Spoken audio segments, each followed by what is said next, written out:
महादेव जी के धागे खोलने की कथा डालने चली हूँ। मैं चाहती हूँ आज मैं आप सबको ही सुनाऊँ कथा। ये कथा बहुत से लोग वैसे भी अपने कोई भी इच्छा पूर्ति के लिए भगवान जी से मन्नत मांग के भी बांध लेते हैं, और उसमें 5.25 शेर 10.25 शेर जो चूरी बना के लोगों में बांटते हैं, इसकी चूरी बना के भी बांटते हैं। ये चूरी ये बहुत से लोग करते हैं। ये इसमें ज्वार का ही जो चूरी है खाते हैं या ज्वार की रोटी खाते हैं।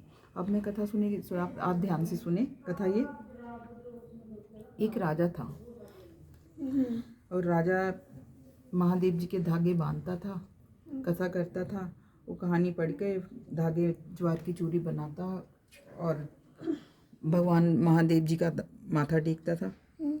राजा की शादी हो गई, नई नई शादी हुई थी। उसकी रानी आई, राजा नहाने चला गया और साथ में कह जाता है रानी को, रानी आप ज्वार की चूरी बना लेना, मैं आके धागे खोलता हूँ। मैंने महादेव जी का उद्यापन करना है व्रत का, इसलिए आप ध्यान से चूरी बनाना, अच्छे से चूरी बना लो ज्वार की। पहले ज़माने में लोग ज्वार को एक घटिया अनाज मानते थे, भी ये गरीबों का अनाज है। इसलिए रानी सोचती है मेरा इतना बड़ा राजा भी वो क्या ज्वार की चूरी खाएगा। वो क्या करती है, कनक की चूरी बना के उसे अच्छे से बना के ढक के रख देती है। जब राजा नहा के आता है तो बोलता है रानी आपने चूरी बना दी। रानी बोली हाँ राजा जी, 4 चूरी तो मैंने बना दी।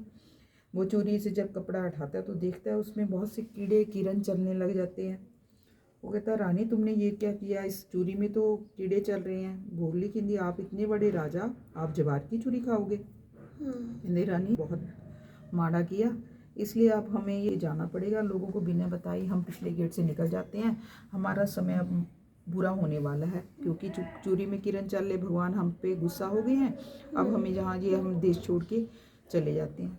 वो रानी को लेकर पिछले गेट से निकल जाता है राजा। चलो चाल, वो आगे जाता है तो वहाँ पे एक उसके दोस्त का राज आ जाता है। वहाँ पे वो अपने दोस्त के साथी के राज में जाता है। वहाँ जाकर जब स्नेहा देता भी राजा जी घर आपको मिलने आए हैं, राजा पूछता है कैसे भी। आगे तो वो लोग पहले बता देते थे, उनका जो स्नेहा था पहले ही आ जाता था भी राजा जी आने वाले हैं। लो लश्कर की आवाज़ आती थी, आज तो आवाज़ भी नहीं है। वो कहते नहीं राजा जी वो अकेले और उनकी पत्नी के साथ आए हैं। कहते ऐसा क्या हुआ, कहते उनके रहन सहन कैसा है, कहते अच्छा नहीं लग रहा उनका। तो राजा बोला ऐसे करो, आप पिछले गेट से ऊपर ले आओ मेरे चवारे में, वहाँ पे मैं उनसे मिलूँगा। वो उसमें जाता है, राजा अपने सिपाही को बोल देता है चलो भी आपको मैं लेने आया हूँ, आप मेरे राजा जी ने कहा है पिछले गेट से आ जाओ। जब पिछले गेट से अंदर जाने लगते हैं, ऊपर जाते हैं, जब जिस कमरे में वह पहुँचते हैं वहाँ पे एक खूंटी पे 9 लखा हार लटक रहा होता है और सिपाही उनको छोड़ के चला जाता है। और राजा जब जाके देखता है भी 9 लखा हार है, जो खूंटी अपने अंदर निगलने लग जाती है, खूंटी उस हार को खा जाती है। राजा रानी को बोलता है रानी चल, अब हमारे पर यहाँ पे दूषण लगने वाला है, हम जहाँ से चले जाते हैं। राजा वहाँ से रानी को लेकर वहाँ से बिना मिले ही चला जाता है। जब राजा उसका दोस्त राजा वहाँ पे आता है, देखता है भी खूंटी पे हार नहीं, तो सोचता है शायद मेरे दोस्त की हालत बुरी थी इसलिए वो ले गया।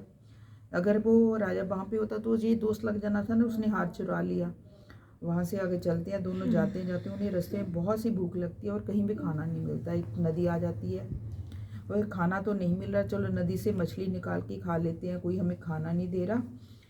इतनी बुरी हालत थी। नदी से राजा मछलियाँ पकड़ता है, रानी को बोलता है आप यहाँ पे आग बाल के मछलियों को भूनो, मैं पास के गाँव में जाके नमक और लस्सी मांग के लाता हूँ, अगर मछली खा सके।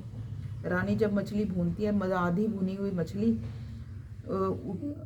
ऊंची उठ के दोबारा नदी में चली जाती है, छाल लगाती है और नदी में चली जाती है।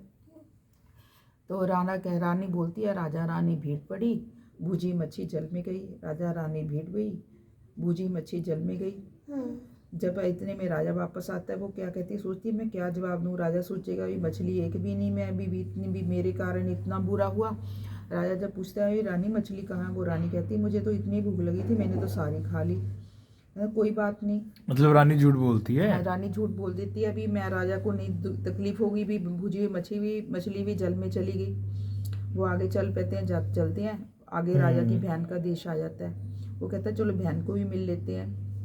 वो बहन भी सोचती है भी पहले तो राजा स्नेहा देता था, पहले उसका द्वारपाल आता था, कोई मिलने आता, सिपाही आते थे, मुझे बताते थे मेरा भाई आएगा, आज बिना बताए कैसे आ गया।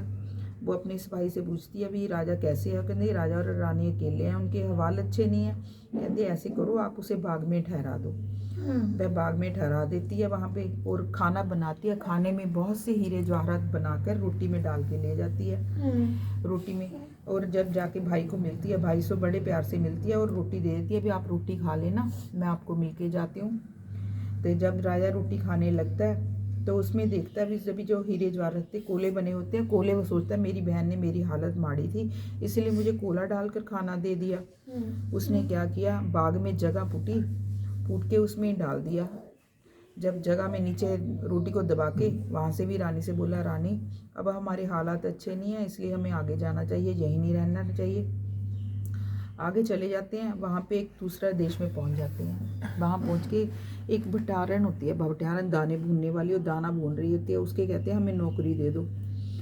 कहती नौकरी तो मैं रख दूँगी पर मैं पैसे बहुत, वो कहती मैं इतने कम दूँगी पैसे, बस आपको सूखी रोटी देने का वादा करती है। वो कहते चलो जो भी मिलेगा। वो कहते हैं हमें रहने का स्थान क्या है, कि रहने के लिए मेरे पास तो कोई घर नहीं है, आप मेरे जो गाय का तबेला है उसमें रहना, गाँव के पास ही आप उनकी सेवा भी करना, वही रहना। उन्हें एक बोरी दे देती है रहने के लिए। रानी दाने भूनने लग जाती है, राजा लकड़ तोड़ के लेके आता है दाने भूनने के लिए। ऐसे ही टाइम निकलता है तो एक दिन भट्टी पे जवार भूननी आती है। रानी सोचती है अभी जवार आई है इसलिए जवार जब आती है तभी पूजा होती है।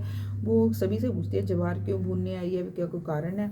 सभी हंसते हैं भी ये भटारन हमसे ये पूछती है भी दाने के बारे में, इसे कुछ नहीं पता, कोई उसे नहीं बताता। एक बुढ़िया माई होती है, वो कहती है बेटा आजकल महादेव के धागे लिए जाते हैं। कहती वो बुढ़िया से बोलती है माई मुझे भी धागे ले दो, मुझे भी महादेव के धागे रखने हैं। कहते ठीक है, अगर आपको महादेव के धागे करने मैं धागे लगा दूंगी। वो धागे ले आती है। जैसे ही रानी ने धागे बांधे उसके दिन फिरने शुरू हो जाते हैं। भट्टी पर इतना ज़्यादा सामान आने लग जाता है, जो उनकी मालकिन होती है भटारन वो खुश हो जाती है। वो खुश होकर हो धीरे धीरे उन्हें कपड़ा देने लग जाती है, खाने को अच्छी रोटी देने लग जाती है, बिस्तर दे देती है, उन्हें कमरा दे देती है रहने के लिए भी। अब आप यहाँ रहो। समा बीतता निकल जाता है और धागे खोलने का समय आ जाता है। रानी कहती है राजा जी अब हमारे दिन फिर के, हम अपने देश जाके धागे खोलेंगे, हम जहाँ से चलते हैं। रानी और राजा भटारन से कहते हैं कि हमें अपने देश वापस जाना है, अब हम जाएंगे कहीं और नौकरी करेंगे। वो ये नहीं बताता भी मैं कहीं देश का राजा था। और भटारन बोलती है तुम यहाँ रुक जाओ। वो देखती है भी इनके आने से मेरा तो काम इतना ज़्यादा हो गया, अब ये चले जाएंगे कहीं मेरा काम ना कम हो जाए। वो कहते नहीं मुझे जाना है। वो जाते अपनी बहन के राजमहल में पहुंचते हैं। वो कहते कैसे वाले हैं, कहते अब तो अच्छे हैं। कहते घर पे आ जाओ। नहीं, वो कहते राजा बोला मैं घर पे नहीं आऊँगा, वहीं बाग में मिलूँगा जहाँ पहले मिला था। वो बाग में जब मिलता है वहाँ पे उनको बाग में, तो वो अपनी बहन से कहता है भी तुमने जब मेरा समय ख़राब था तुमने भी खाने में मुझे कोले डाल के दे दिए। वो कहती है नहीं भाई मैं कोले कैसे डाल सकती हूँ, मैंने तो हीरे, जब वो जगह को खोदता है तो देखता है वहाँ पे हीरे जगमगा रहे थे। कहते हमारी इसका मतलब हमारा समय माड़ा था, तब जे भी कोयले बन के थे। वो वहीं पे मिट्टी डाल के वहाँ से निकल जाते हैं। आगे जाते हैं, वही नदी के किनारे पहुँच जाते हैं। नदी से मछलियाँ छाल मार के बाहर आ जाती हैं, बोलती हैं हमें खा लो। वो कहते अब नहीं। कहते जब हमारा समय माड़ा था तुमने भी साथ नहीं दिया, अब नहीं हम खाएंगे। वहाँ से भी चल दिए। जाते हैं दोस्त के देश में पहुँच जाते हैं। दोस्त के घर दोस्त कहता सीधे आगे से आ जाओ। वो कहते नहीं हम वहीं कमरे में मिलेंगे। वो कमरे में जब जाते हैं तो अपने दोस्त को दिखाता है वही खुंटी जिसने हार निगल लिया था, वो हार को उगलने लग जाती है। वो कहते हैं अभी हमारा उस समय बुरा था, हमारे से कुरूपी थी भगवान की, इसलिए ये सब हुआ था। अब सब कुछ अच्छा हो गया तो भगवान हमारी सहायता कर रहे हैं। भोलेनाथ बहुत जल्दी मान जाते हैं उनके इस वचन से भी, हम ये कथा करेंगे, कहानी करेंगे, मान गए। उधर जो उसके देश के राजा के देश के लोग थे वो लोग भूल चुके थे राजा को। दोबारा से लोग राजा को याद करने लगे, हमारा इतना अच्छा राजा था वह कहाँ चला गया।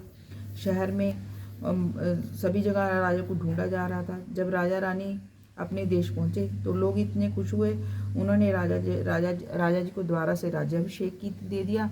और राजा ने घर पहुँचकर अपने रानी ने ज्वार की चूरी कूटी, जिससे माथा टेक के उन्होंने सारे देश में अपने में ढिंडोरी पड़ा दी कि जो भी सोमवार के व्रत करेगा, इसका भगवान महादेव जी की चूरी कूटेगा इस दिन, ये मार्गशीर्ष के शुक्ल पक्ष में सभी धागे खोलेंगे और ज्वारे की चूरी बनाएंगे, वही खाएंगे। तब से राजा के देश में ये होने लगा और तब से ही लोग महादेव जी के धागे खोलते हैं और चूरी बनाते हैं, चूरी बांटते हैं, अपने घर बुलाकर दोस्त मित्रों को चूरी खिलाते हैं, जिससे भगवान खुश हुए। राजा बहुत लंबी जिंदगी खुश होकर उसने उसके बच्चे से युक्त होकर वह राजा में खुश होकर अपनी उसने जिंदगी व्यतीत करी। अंत को वह शिवलोक को प्राप्त हुआ। बोलो श्री शिव जी भगवान की जय। भोलेनाथ की जय। हाँ, श्री शिवाय नमस्तुभ्यम।